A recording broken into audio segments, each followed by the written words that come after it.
You are listening to the Independent Dealer Podcast with hosts Luke Godwin and Jeff Watson. Hello and welcome to the Independent Dealer Podcast, brought to you by Buckeye Dealership Consulting. We are on location, Luke. On location. Buy here, pay here. In beautiful Las Vegas. Look, we got sun. I hope his dome is not messing with y'all's view of this on YouTube. We're having a great time down here at the Bellagio, Buy Here, Pay Here United Summit 2023. Yeah, it's great. Late night, because I got in late. Early morning. It's been great. Luke had a panel, and speaking of an early morning, Luke, what we're going to do in this episode is we're going to talk to a handful of dealers and discuss their morning routines. A little bit different. You know, we're not going to bring you Buy Here, Pay Here education. We're going to bring you personal education on how to have a better morning and a more successful day. You know, what I find is when I don't start my morning the exact same way every day, I get distracted real easy. And I believe that it's so important to have a routine to get you past the point where you start procrastinating, right? And so if you can get yourself motivated early in the morning, go through a certain routine in your personal life as well as your business life every morning, you'll be more successful in business and you'll be more successful every day, right? Yeah, it's all about repetition, building good habits, and then staying consistent. Yeah, not drinking too much the night before, so you make sure you can get up and run, all these type things. Yep. I would never do that. Never. So, hope you guys enjoyed this episode. Here it goes. All right, so Jeff, we got another Jeff with us, Jeff Stevens from... Solid name. It is a solid name. Thank you, Jeff. What is it? You have to be a certain height if you're a Jeff? Like twins. He's got way better hair than you. I don't think, because have you met Jeff Martin? That's true. Jeff Martin is shorter, but it has the same hairdo as you. That's true. Huh. Maybe that's to come later, right? Yeah. Extra Auto Center from Papa, Texas. So this episode, we're talking about what do people do as their morning rituals, their morning routines. And I was just talking to you about it, and you're like, man, I'm at the office at like 5:30 or 6 every morning. So tell us how your day gets started and what you do. So yeah, I usually there between 5:30, 5:45 every day. For me, just getting everything started, getting unlocked, definitely getting coffee on. That's important, right? Yeah. But yeah, just looking over the deposits and stuff from the day before, and just get my past dues printed out and getting ready for the day. So what time do you wake up to do this? 5 o'clock. 5 o'clock. Every day. Jeff, could you get up at 5 It's o'clock? early. 5 o'clock West Coast time, yeah. Yeah, we're getting up with the Chinese markets. So what's the most important report that you pull every day? Past dues, definitely. My past due report to me is our lifeline. We've got to know where we're at there. So. And you do that every morning, not every other morning? Every morning. And you talked about deposits. Do you have a specific deposit report that you look at every day? So I'm just comparing from the day before what we deposit, just make sure it does check off to what we've actually, that's in the bank, to make sure, and then I get it recorded into the QuickBooks. So. Do you have... I have mine integrated. I'm old school. He's a non-integrator. I am a non-integrator. Jeff, you got some questions? No, I think non-integration is okay with me. No, I like integrating. You like to be integrated. I like to integrate. Do you have someone else that prepares the deposit, so you're checking behind them, or you're doing it all? It's me, yeah. Okay. Most generally. And how long are you at the office every day? Oh, it's 12, 13 hours. Jeff is at the office 12 or 13 hours a week. Yeah, monthly. Monthly? Yeah. Okay. All right. Well, Jeff, thank you so much. Yep, thank you, That's guys. a good way to get going. Appreciate you. Thanks, bud. Thank you, Luke. Here we are with our new best friend, Yes. Macarena from Franco's Auto. You got to roll the R, out of Miami, Florida. Yes. So Macarena, help us out. Give us some ideas. What do you do with your morning routine? Like, how do you get your day started? Walk us through that. Yeah, I live in the beach, so I run every morning to the beach, more or less between 5:30 to 6 before my kids wake up, and I meditate for between 30 to 40 minutes until the sunrise, until I see the sunrise. I stay there for 30, 40 minutes, and then I run back to my house, and then that's how my day starts. That sounds like a great day to have you out. You blew me out of the water when you say I live on the beach. I'm done. I can't compete with that. Yes. Well, where you live is very beautiful too. Yeah. But you also get up before the sunrise every day. Yeah, 5:30. That's like, wow. Yeah. 5:30, Jeff. That's early. That's what I do. East Coast time is really early. It's very early. Yeah. And she's on the East Coast. Yeah. Right. So after you do that and your head's right, you get the kids going, which could mess anybody's head up because I have a kid. And so you said you take your golf cart to work? I mean, that sounds, what do you live in, a retirement community somewhere? I mean, what's going on? Yeah, I live in an island called Key Biscayne in Florida. Oh, And what I do is I go back home, I put the kids, I prepare the kids to go to school. I have 3. So I put them in the golf cart and then I drop them off school. And then my office is across the street from the school. So I just walk. And then I work there. And as soon as I get to the office, the first thing I do is a Zoom call with my whole team. Nice. Because we have a lot of people that work for us overseas too. Oh, okay. So we have this thing where one employee per day has to come up with a way to motivate every other employee. Oh, nice. Cool. Yeah. So we watch videos, we dance, we exercise. You do the Macarena. Every morning. Every morning. I got it in. That's super unique. So you assign a team member the motivation. Right. So we have a calendar, Cool. and it's like one day per team member, and then every single person will do a motivational speech, video. Sometimes we play games. Yeah. Awesome. Yeah, it's just so that they can like relax and start the day with their right foot. Yeah. Man, that's great. I mean, motivation, meditation, I love it. Yeah. All the M's. Golf carts, beaches. I'm moving. Are you hiring? Yes, coming over. Awesome. Margarita, thank you so much. No, you're welcome. Thank you, guys. Hey guys, real quick, bust into the podcast here, our amazing interviews we've had so far, just to make sure you guys know about Buckeye Dealership Consulting. Yeah, Buckeye Dealership Consulting is a big sponsor, founding member of Buy Here, Pay Here United Summit. That's where we are. And I've stressed it so many times, but reinsurance is what you make of it. And you can't make anything of it if you don't get started. You need to call Brett, you need to call Jason, you need to get started, because every day you wait, you're costing yourself thousands, if not millions of dollars in the long run. Yeah, I gotta imagine all these guys, many of these guys in this room have their reinsurance set up. They're putting wealth away, and Buckeye, they're the guys to go with. I agree. That's where you gotta go. You gotta start today, give them a call. All right, Jeff, another dealer here. Yeah.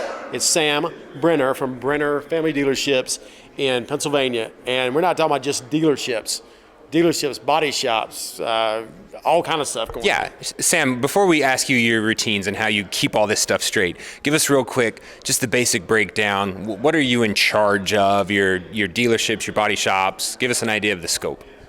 So I'm a 4th generation dealer. I took over from my father, and at one point we were mostly new car dealers. We've been doing that for a long time. We had 7 different franchises at one point. And in around 2005, my father developed the Buy Here, Pay Here side of the business. And 2019, we got out of new cars. So we still kind of have that like shell of a new car dealer, the large service department, the body shop. So it's a challenge to justify all those expenses. But the Buy Here, Pay Here is really kind of what we dove into in 2 feet. We also have a retail location, but the Buy Here, Pay Here in the last few years that I've been in this business, that's what I've been putting all of my energy to. And you have 5 locations of Buy Here, Pay Here. How close? I mean, how far? What's the circumference of? It's roughly an hour apart from each other. It's like from the north border of Pennsylvania to like the southern border of Pennsylvania, almost in a straight line. Rural manufacturing. There's a little bit of an urban population, but we're pretty far from any metro. So Jeff, this brings up an interesting dynamic when it comes to your daily routine, because it's not just one location you have to go to. You've got to have a set routine where you know what to do. You know what the managers are supposed to do. So, Sam, what do you do? Yeah. How do you get involved? Fill us in on your routines, the systems you use to make this work. Okay, so I stay organized by our weekly regular meetings, and we'll schedule those as well as any phone calls. With vendors. I'll schedule all that in my mornings. So my morning, I get up, I'm on the phone, I'm on Zoom, I'm on Teams, and then I wrap that up around 10 a.m. And I get on the road. And we have 6 locations, 5 of them Buy Here, Pay Here, and I kind of divide it into north and south. So I'll do the 2 southern locations one day. Then I'll do the retail store. Then I'll do the Buy Here, Pay Here headquarters with the reconditioning facility. and then I'll do the 2 north stores. And I try to do that every week. I don't do it every week, but it's my goal. Well, it's good that you have it structured in a situation where you can actually do it, because to me, Jeff, it seemed overwhelming, right? That sounds insanely overwhelming. How important do you think it is to be physically at the locations? Do you feel like there's a difference when maybe you don't make it week after week, or? So I would say being at the locations is how I maintain my relationships with my managers. If you can maintain your relationships with your managers without being on location, maybe you don't need to be there as much as I do. But I feel it's critical, to see how people see and hear firsthand how people talk on the phone. And they want to see you. Ask them how they're doing. I love to talk to my people. I care a lot about my people. The people who work for us, but also our customers. So any chance I can see them in their natural habitat and, talk to them, take them out for lunch, it's a plus. As far as the harder conversations, I manage through the managers. So when I show up, I'm watching, but I'm really there to talk about what we're doing right, talk about the philosophy of what we do, talk about the philosophy of collections or sales or service, whatever it is. How long has it taken you to develop that structure and how you manage those managers and set everything up? Yeah, well, I'm really lucky. I took over from my father, and I had to hire a few managers, but the managers that stuck around are very strong, and we're developing some great talent. As far as being organized, I don't know if I'm the best role model for that, but staying on top of my guys is very natural. Every month we run through the numbers, every week we run through the operations, and like I said, I try to see them face to face once a week at least. Cool. Well, thank you. Thank you. No, thank you guys. I love your podcast. Okay, so we're back, and we said we'd have only dealers talking about this, but we didn't say only dealers. I mean, Buckeye Brett has been a dealer, and he's a vendor, and he tells us how to structure deals and do these type things. Buckeye Brett is the boss of the morning routine. Right. When I need morning routine motivation, I just check into Brett's Facebook posts, and it motivates me to go. Brett, give the listeners just like an abbreviated version of what's your morning routine, mentally, personally, physically? What do you do to get yourself in the right state of mind in the morning? Yeah, so it starts with always kind of planning it the day before, especially with me because I'm traveling so much. It can be really difficult, but it starts with setting my alarm and making myself get up when I say I'm going to get up. And then after that, it's very regimented. It's like coffee, bathroom, reading, making my list of things I need to do for the day, and then I go to the gym. And once I get back, then it's kind of like my day is set. I kept the first promise that I made to myself. I've already checked some boxes. They talk about, making your bed and starting the day with finishing that first task. But one of the reasons why that started for me was, especially when I was a business owner, when I still had my stores, is it's really difficult with as busy as we are to find time and to have that work-life balance that everybody's talking about. And between our business and our family, doing things for yourself always kind of feels selfish. So when you get up in the morning and it's like, this is my 2 hours to work on myself, take care of myself, make my plan for the day, because if you don't have that, then it's just one distraction after the next, from, my kid can't find their book bag to I was doing my meetings in the morning, right? Talk about distractions. Distractions, right? Those a lot. And, somebody comes into your office and they need you for something, and the next thing you know, that one thing you had to get done today just doesn't get done. So what's so crazy is I know when I'm going to have a good day because I can walk into my office and do the exact things that I do every morning when I first walk into my office. But I know I'm going to have a bad day when I go to do those things and someone says, I need this fire put out. And then my whole day is screwed up because I lost my routine. Even I run most mornings, so if I don't start my routine at getting up at a certain time, it's trash the rest of the day, right? It's terrible. And when you start missing the things that were important to you, then it affects your mood, which just trickles down to everybody else. And, a lot of times one of my, I always post a lot of isms, in the morning. And one of the things is did I have a bad day, or did I have a bad 5 minutes that I let ruin me for the whole day, right? I had something that happened that threw me off, and I never got back to my routine. And it's typically because people don't have a routine. They have, there's a lot of things I want to get done today, but they never had a plan. They just kind of, in the morning as they're getting ready, say, I gotta get these 3 things done today, but they never had a plan, and you have to have it. So traveling throws in a big monkey wrench into these things, because I know when I come to conventions and things, I may stay out a little bit too late, and I got an early morning the next day. How do you make sure that when you're on the road, because you're on the road, I would think most of the week, right? Yeah. How do you make sure that it's done, even when you're in a weird place? Yeah, I think a little bit is just some personal accountability at night. For sure. Coming to this convention, we both did. We had a long day, a little bit of sleep, and a long travel day out west, and then you're here till midnight. But sometimes it's like, it's time for me to go to bed. I got to eject myself from the fun time I'm having with a client or friends, and then again, it's setting that that alarm. And mine went off this morning at 5:15, and I got up and I was like, we got a company photo at 7:15, and if I'm late, Rob's gonna be mad, so I gotta get up and get my run in. And what's funny about being on the road, especially conventions like this, is because my routine is so solid, now like I've got other guys who have routines and they talk to me about it, and then when I go to the gym, I'm not by myself anymore. Like at conventions like this, when I show up, there's like 10 guys there waiting for me and we all just kind of work out together. So it's not cool. only Buckeye Brett, Beachbody Brett, Gym Rat Brett. I like it. It's good. It's good. We'll get you a T-shirt that says that. Everyone's going to follow you around. Are you going to meet him for a run in the morning? I'm totally getting up at some point tomorrow morning, and I'll meet you sometime tomorrow. Hopefully you're still there. Brett, thanks so much, man. It's motivational, that's for sure. Yeah, you're welcome. Thanks, guys. Appreciate it. Hey, y'all, one more break in. Buy Here, Pay Here United has 5 founders. Primalend is one of them. Primalend is here to help dealers succeed, from lending you cash when you need it, helping you buy your location, all these things that can help you be a better dealer. It's hard to grow if you don't have cash, right, Jeff? Absolutely. And definitely stay tuned. In a couple of weeks, we're going to have a great sit-down interview with Primalend and really, really dive into how they can help dealers. And they don't only help lend you money, they can help you understand what's going on in your business if you're not quite there yet. So give them a call if you need them. Thank you. Hey guys, we are back. We've got Mr. Jeff Martin, president of NIADA. CEO, I think.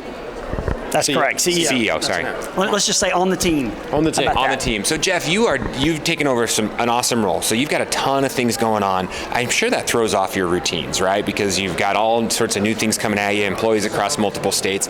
Give us some tips. What do you do to keep your daily routines effective, efficient? Yeah, interesting that you say that. It actually starts for me the day before. And most of my routine is guided by Google Outlooks. So I go to my calendar, usually around 8:30 or 9 o'clock at night. I identify what meetings I have coming up. I want to make sure that I'm prepared for those. Now, one of the things that's really advantageous for us and the teams that we have right now at NIADA, we ask everybody to put an agenda together before the meeting. So hopefully the agenda is attached to whatever that meeting invite is. I can open that up, take a look at it. Certainly know that if I have a role there, I need to be prepared for that role, or at least know whatever it is that we're going to be speaking. There's nothing worse than being in a meeting and not know what the meeting's about. That's right. And not being prepared for a question that may come your way that you don't know what's going on. And even if the meeting is about brainstorming, I'm okay with that. But let's just identify what we're going to be doing here is brainstorming today. Otherwise, you guys know those meetings can drag on forever. I'm also not a big fan of saying just because it's a meeting, it has to be an hour long. If it can be a 15-minute meeting, let's have a 15-minute meeting.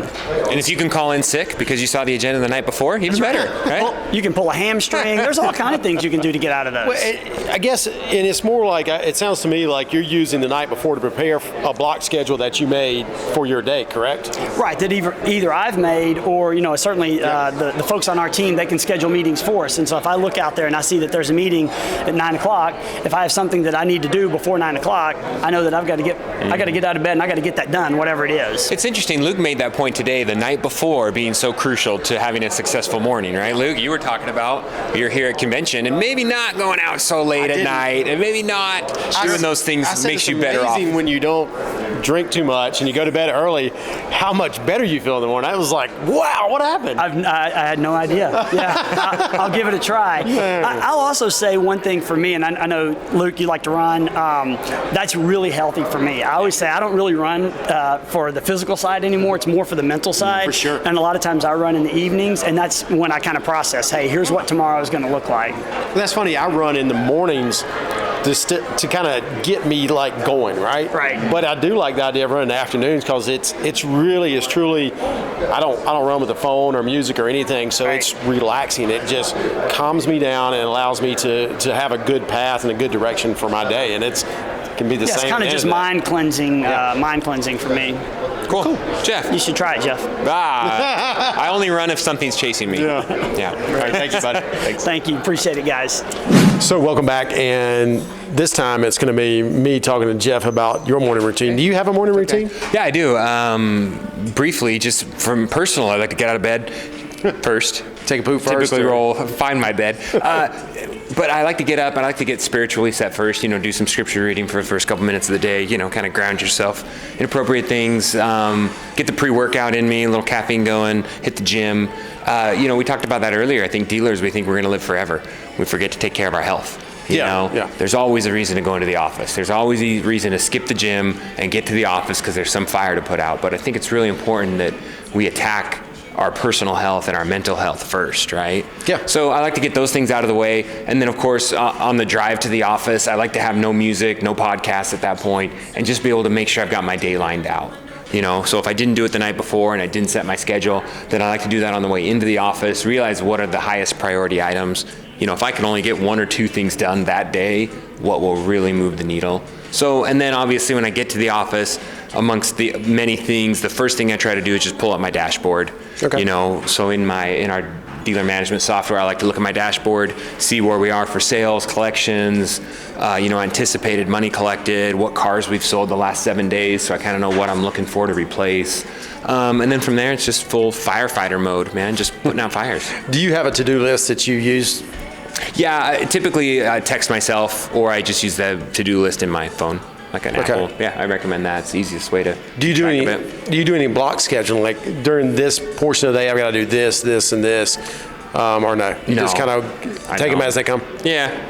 Yeah. I kind of have days. Like I know that, Wednesday's a podcast day, so I'll spend most of Wednesday recording or editing or doing podcast stuff. Thursday's a free day. Monday's always like dealer, meetings and things like that. So I kind of have it by day more so than by hour. Yeah. Not that busy. Okay, so my day usually starts at about 5:30. We're going to switch here and start. He's interviewing me now. So I get up around 5:30 or so. A couple days a week I run 4 days a week at 6. Usually back home by 7 to spend a little bit of time with my daughter before she goes to school. Mm-hmm. And then after she leaves the house, then I'm with you, scripture for probably 30 minutes. And it's really grounding. Really gets me to focus on what I'm doing. And then when I go to the office, so a couple days a week, Tuesdays, 8:30 is the service meeting that I do training. Mm-hmm. Fridays at 8:30 is sales training. Mm-hmm. So I have those 2 days at 8:30 is when I'm at the dealership starting the day. After those meetings and every day when I get in, there are 3 reports that I pull immediately. What did we collect the day before? Mm-hmm. What were our broken promises the day before? And also anybody over 31 days past due that we do not have a promise to pay on. Okay. So those are my 3 reports that have to be pulled every day. Mm-hmm. And I do that to make sure that we're on task a lot of with collections numbers. It's all about collections. Okay. Other days of the week, especially on Monday, like today, I actually spent 4 hours on the plane yesterday doing this, but I build scoreboards for every department. And so I'll spend a lot of times sometimes on Sunday night, but most of the time Monday mornings, putting those scoreboards together. But it comes from every report I pull during the week. Mm-hmm. So I have a daily list of reports that have to be done, 3 done first thing in the morning. And the rest of them are done during that time. Because I think that those reports help me build my day. Mm-hmm. Who needs the most training? Who needs help in this department? Do I need to buy cars? Do I need to talk to salespeople about the appointment set? All these things. The use of reports for me helps build my day. Mm-hmm. Excellent. Yeah. Hopefully that helpful. Yeah. Helpful for me. Right. Dealers helping dealers. Please leave us a review and subscribe. The Independent Dealer Podcast.